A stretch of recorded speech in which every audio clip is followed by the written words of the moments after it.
क्या भारत में सच में लोकतंत्र है या हम सिर्फ इलेक्टोरल ऑटोक्रेसी यानी चुनावी तानाशाही के भ्रम में जी रहे हैं?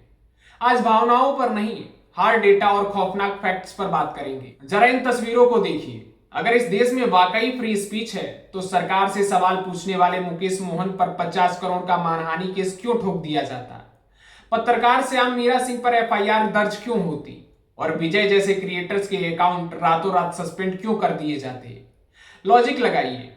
क्या 140 करोड़ देश की पूर्ण बहुमत वाली मजबूत सरकार चंद 20-25 साल के यूट्यूबर और पत्रकारों से डरती है? अब सबसे बड़ा डार्क जोक सुनिए।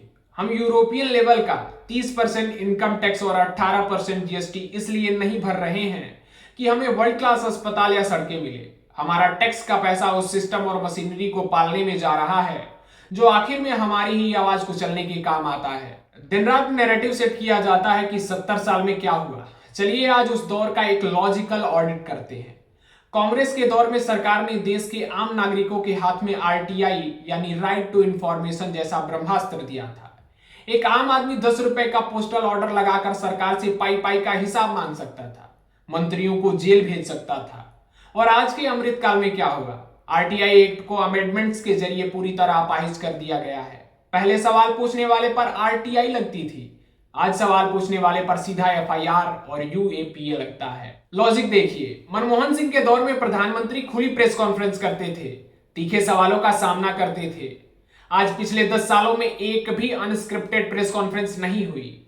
मेनस्ट्रीम मीडिया को पूरी तरह पीआर एजेंसी में बदल दिया गया है और जो इंडिपेंडेंट क्रिएटर या पत्रकार डेटा के साथ सच दिखाता है उसे ईडी, सीबीआई और मुकदमों से चुप करा दिया जाता है। डेटा झूठ नहीं बोलता। वर्ल्ड प्रेस फ्रीडम इंडेक्स में भारत आज 180 देशों में 159वें नंबर पर गिर चुका है।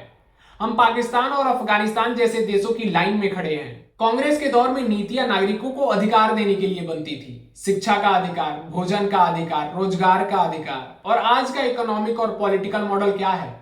आम जनता को 5 किलो राशन की लाइन में आश्रित बनाकर खड़ा कर दो, सारा इंफ्रास्ट्रक्चर चंद पूंजीपतियों को बेच दो और अगर कोई आवाज उठाए तो उसका ट्विटर अकाउंट बैन करवा दो या उसे देशद्रोही साबित कर दो। लोकतंत्र की मौत तब नहीं होती जब सड़कों पर टैंक उतरते हैं।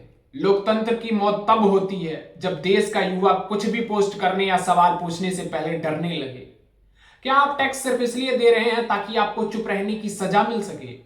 आंखें खोलिए और कमेंट में बताइए कि यह सिस्टम डेमोक्रेसी है या डिक्टेटरशिप। जय हिंद।